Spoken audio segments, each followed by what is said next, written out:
అని చెప్పి మీకందరికీ తెలియజేయడానికి నేను ఎంతో సంతోషిస్తున్నాను. అదే విధంగా ఈరోజు regional ring road, outer ring road మన హైదరాబాద్ నగరంలో తీసుకొచ్చిన మార్పులు మీకు అందరికీ తెలుసు.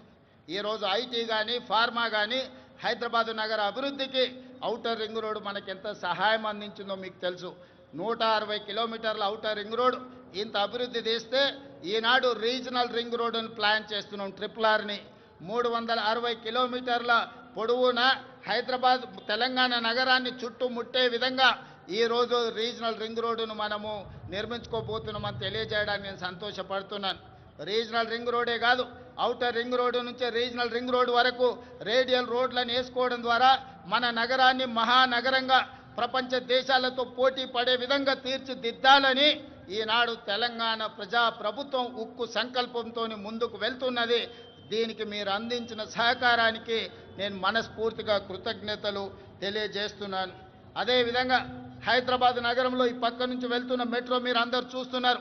ఆనాడు కీర్తిశేషులు జైపాల్ రెడ్డి గారు పట్టణాభివృద్ధి శాఖ మంత్రిగా ఉన్నప్పుడు డాక్టర్ వైఎస్ రాజశేఖర రెడ్డి గారు ముఖ్యమంత్రిగా ఈ మెట్రోను మన హైదరాబాద్ నగరానికి పరిచయం చేశారు.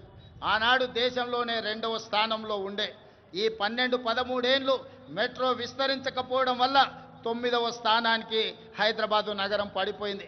అందుకే ముఖ్యమంత్రిగా బాధ్యతలు చేపట్టిన వెంబడే విస్తరిస్తున్న నగరానికి మెట్రోని విస్తరించాలి, పేదలకు అందుబాటులోకి తీసుకురావాలని ఈరోజు మెట్రోని పూర్తి స్థాయిలో విస్తరించడం ద్వారా ప్రతి ఒక్కరికి మెట్రోని అందుబాటులోకి తీసుకురావాలనే ప్రయత్నం చేస్తున్నాం. తొందరలోనే మెట్రో విస్తరణ పనులను కూడా ప్రారంభించుకోబోతున్నామని మీకు అందరికీ చాలా సంతోషంతో తెలియజేస్తున్నాను మిత్రులారా. అదేవిధంగా శాంతి భద్రతలు ఎక్కడైనా ప్రపంచంలో పెట్టుబడులు రావాలంటే దేశంలో శాంతి భద్రతలు ఉండాలి.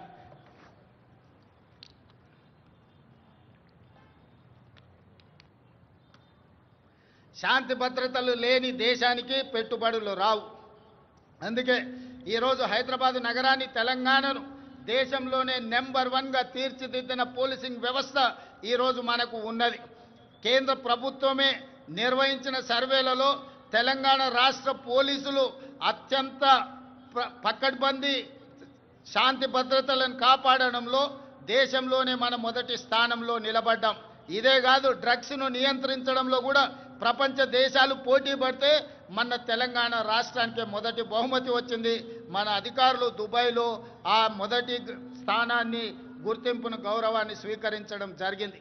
అందుకే ఈనాడు మిత్రులారా, తెలంగాణ రాష్ట్రంలో శాంతి భద్రతలు కాపాడడంలో దేశంలోనే మొదటి స్థానంలో ఉండడమే కాదు, ఈరోజు డ్రగ్స్, గంజాయి యువతను నిర్వీర్యం చేస్తుంది. పాఠశాల స్థాయిలోనే ఈ సమస్యను మనం కళ్ళతో చూస్తున్నాం. అందుకే ఈరోజు డ్రగ్స్, గంజాయిని నియంత్రించడమే కాదు, ఉక్కు పాదంతో అణిచివేయాలన్న ఆలోచనతోని పోలీసు వ్యవస్థను పూర్తిగా ప్రక్షాళన చేసి సంపూర్ణమైన వాళ్ళకు అధికారాన్ని అందించి తెలంగాణ రాష్ట్రంలో గంజాయి అమ్మే వాళ్ళు కానీ, డ్రగ్స్ వినియోగించే వాళ్ళు కానీ కాలు పెట్టాలంటే వెన్నులో చలి జ్వరం వచ్చే విధంగా ఈనాడు మన పోలీసులు పనిచేస్తున్నారు. ఇదే కాదు, సైబర్ క్రైమ్ మీకు తెలుసు. ప్రతిరోజు సైబర్ క్రైమ్ ద్వారా మోసపోయిన వాళ్ళని ఎంతో మందిని టీవీలో, పేపర్లలో చూస్తున్నాం. ఈరోజు సైబర్ క్రైమ్లో నష్టపోయిన వాళ్ళను కోట్లాది రూపాయలను రికవరీ చేయడమే కాకుండా దేశంలో అత్యంత పకడ్బందీ సైబర్ క్రైమ్ను నియంత్రించే వ్యవస్థ ఈనాడు తెలంగాణ రాష్ట్ర పోలీసులు నిర్వహిస్తున్నందుకు వాళ్ళని అభినందించడమే కాదు, ఇంత గొప్పగా మనం శాంతి భద్రతలను కాపాడుతున్నామని తెలియజేయడానికి నేను గర్వపడుతున్నాను, నేను ఆనందిస్తున్నాను మిత్రులారా. అదేవిధంగా మిత్రులారా, తెలంగాణ రాష్ట్ర ప్రభుత్వంలో ఈ మధ్య కాలంలోనే భారత్ సమ్మిట్ను మనం నిర్వహించుకోవడం జరిగింది. భారత్ సమ్మిట్ ద్వారా దాదాపుగా 100 దేశాలకు సంబంధించిన ప్రతినిధులు హైదరాబాదు నగరానికి వచ్చి తెలంగాణ రాష్ట్రంలో పెట్టుబడులకు అనువైన అంశాలను, పరిపాలనలో సరళీకృతమైన విధానాలను, అదేవిధంగా ఇక్కడ ఉన్న శాంతి భద్రతలను, ప్రభుత్వం ఇస్తున్న అనుమతులతో పాటు ఇక్కడ ప్రజల యొక్క హక్కులను కాపాడడానికి ప్రజాస్వామిక వ్యవస్థలను బలోపేతం చేసి ప్రపంచానికే ఆదర్శంగా నిలబడి డాక్టర్ బాబాసాహెబ్ అంబేద్కర్ గారు అందించిన రాజ్యాంగాన్ని తూచా తప్పకుండా అమలు చేస్తున్న తెలంగాణ ప్రభుత్వం గురించి భారత్ సమ్మిట్లో 100 పైగా దేశాలు పాల్గొని 3 రోజులు తెలంగాణ రాష్ట్ర ప్రభుత్వం తీసుకుంటున్న చర్యలను నిశితంగా గమనించి వాళ్ళు అభినందించడమే కాదు, 100 దేశాలలో ఈరోజు తెలంగాణ రాష్ట్రం గురించి హైదరాబాదు నగరం గురించి వాళ్ళు ప్రచారం కల్పిస్తున్నారని చెప్పడానికి నేను సంతోషపడుతున్నాను. అదేవిధంగా ఈరోజు మీకు తెలుసు ప్రపంచ సుందరి పోటీలు అందాల పోటీలు కాదు, ఇది తెలివికి పరిజ్ఞానికి ప్రపంచానికి పరిచయం చేయడమే కాదు. ఈరోజు తెలంగాణ రాష్ట్రంలో గొప్ప సంపద ఉన్నది. గుడులకు సంబంధించి కానీ ప్రకృతి సౌందర్యం కానీ మన ప్రాంతంలో ఎన్నో ఉన్నాయి. రామప్ప దేవాలయం, 1000 స్తంభాల గుడి, అదేవిధంగా యాదగిరిగుట్ట టెంపుల్, ఈరోజు హైదరాబాద్లో చౌమల ప్యాలెస్ కావచ్చు, చార్మినార్ కావచ్చు, చార్మినార్ ప్రాంతంలో ఉన్న చుడీ బజార్ కావచ్చు, లాడ్ బజార్ కావచ్చు, ఇలా తెలంగాణ రాష్ట్రంలో ఉన్న గొప్ప గొప్ప కట్టడాలను అదేవిధంగా ఈ అంతర్జాతీయ స్థాయిలో మన ఉత్పత్తి చేస్తున్న ప్రోడక్ట్స్ని అన్నిటిని కూడా ప్రపంచానికి పరిచయం చేయడానికి ఈరోజు ప్రపంచ సుందరి పోటీలను నిర్వహించడం జరిగింది. ప్రపంచంలోనే ఒక్క గొప్ప పిల్లల మర్రిగా పాలమూరు జిల్లాలో ఉన్న పిల్లల మర్రిని ఈ పర్యాటకులు వచ్చి చూడడం జరిగింది. ఈరోజు 108 దేశాలకు సంబంధించిన ప్రతినిధులు ఈ ప్రపంచ సుందరి పోటీలలో పాల్గొనడం జరిగింది.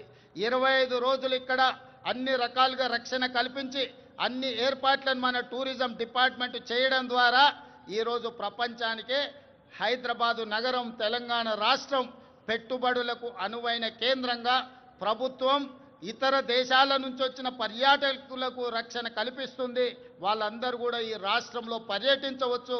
ఈ రాష్ట్రంలో పర్యాటకులు చూడడానికి అద్భుతమైన కట్టడాలతో పాటు ప్రకృతి సౌందర్యం ఉంది అని ఈరోజు ప్రపంచానికి చాటి చెప్పడం జరిగింది.